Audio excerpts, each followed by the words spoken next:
その女の子の話で言うと、女の子はさ、普通まあ女性はさ、私じゃん、一人称。うちっていう人もさ、中にはいるじゃん。いるね。うちはどんな印象を受ける？なんか関西の人？けどまあ中学生とか小学生とか。そうだね。大人の女の人はなんか喋んないよね、そんな感じ。いる人はいるけどっていう感じだよね。そうだね。女の子のさ、一人称っていうとさ、まあ私とかが一番ポピュラーだと思うんだけど、やっぱ子供の頃は男の子と一緒のように自分呼び、例えばリンカちゃんだったらリンカは、キョンはっていう、なんかこんな感じじゃん。でその次はもう直接私なのよ、女の子だと。その男の子みたいに名前呼びと俺の間の僕みたいなのが女の子にないんだよね、一人称で。ないんだ。でちょっと面白い記事を見つけて、その記事は小中学生の女子はなぜうちという一人称を使うのか、その深すぎる理由っていう記事があって、でその記事によると、まあ要するにざっくり言うと、男の子が使う僕っていうのが女の子にはないから、関西の、まあ、方言っぽいうちっていうのを借りてきてうちって言ってるっていう風な内容なんだよね、小中学生の女子は。そうなんだね。でちょっと考えられるのが、女子ってこう早くから大人になることを社会から求められてるんじゃないかっていう仮説があるのよ、自分の中で。でもそれなんでそう思うんだろうね。なんでかっつうと、ただ先生がさ、生徒を呼ぶときさ、男の子だったらさ、例えば、よっちゃんだったらさ、よしきくんじゃん。女の子だったらさ、なんて言う？よしきさん？俺が女の子だったら？そう。ちょっと分かりづらいね、同じ名前にしちゃって。リンカさんとかね。リンカ出すな。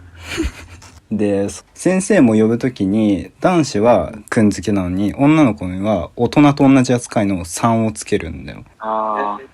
だからこんなようになんか社会から女の子とか女性っていうのは早くから大人になることを求められてるんじゃないかなっていうのはすごく思うんだよね。なるほどね。やっぱ男の子は外で遊んでとかさ、女の子はね、中でなんかおしとやかにしてるのが、まあなんだろうな、その社会から押し付けられてるイメージみたいなのあるよね。そう社会から女の子はこうあるべき、大人であるべきみたいなのがこう強くて、まあ男の子の方がちょっと許容、なんかね、粗雑な感じでも別にイメージとはね、っていうのを感じるんだよね。女の子の方が男の子より2歳精神年齢高いっていうよね。俺3歳って聞いたわ。それやっぱ言うんだよ。そういう風にね、なんか大人になることを求められてるよね、女の子は。求められてるよね。他の一人称で言う、まあ女の子で言うと僕っ子っているじゃん。自分のことを僕っていう女の子。知る子？僕っ子。僕っ子ね。僕っ子ってどんな印象を受ける？まあその人の価値観は大事したいな。なんで？よしきは？なんかそういうやっぱ違和感感じるけど、やっぱりその個人のね価値観っていうのは大事にしたいよね。できるだけ。けど違和感は感じちゃうよね、やっぱ。ちょっとだけ。まあ俺は変わった子だなって思うから、やっぱアニメとかに影響されてる子なのかなって思っちゃうかな。そうだね。普通僕は男が使うまあ一人称だから、そういうのを使うと、まあちょっと変わった女の子なのかなっていう風なのはそうだね。受ける。やっぱ日本人ってさ、みんなと同じであるって同調圧力みたいなのがあるから、やっぱ強いらしいね。その中でもやっぱ他人と違う一人称を使うっていうのはすごい、やっぱりなんていうのかな、勇気がいるけど、やっぱりすごい変わった人じゃないとないよね、そういうのは。まあそうだよね。まあ何が普通かってところからの議論になっちゃうかもしれないけど、今のね、率直な感想はそうなっちゃう。やっぱ俺たちも染まってるから社会に。そうね。よくないけどさ。そうだよね。なんか俺面白いの知ってんだけど、なんかね、チンって言うらしい人もいるらしい。それ天皇とかだね、それね。天皇ね。陳は国家なりね、ルイ14世。まあ他だとね、あたいとかさ、あちきとか。オイラだ、ワイだの。まあ他の言語とかだとね、まあ大体一つなんだよ、一人称って。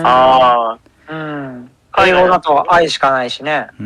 韓国だっけ？なんかこうあるとこあるよ。まあ2つあるらしいね。おー。ちなみに中国の一人称は？ウォー？おー。だね。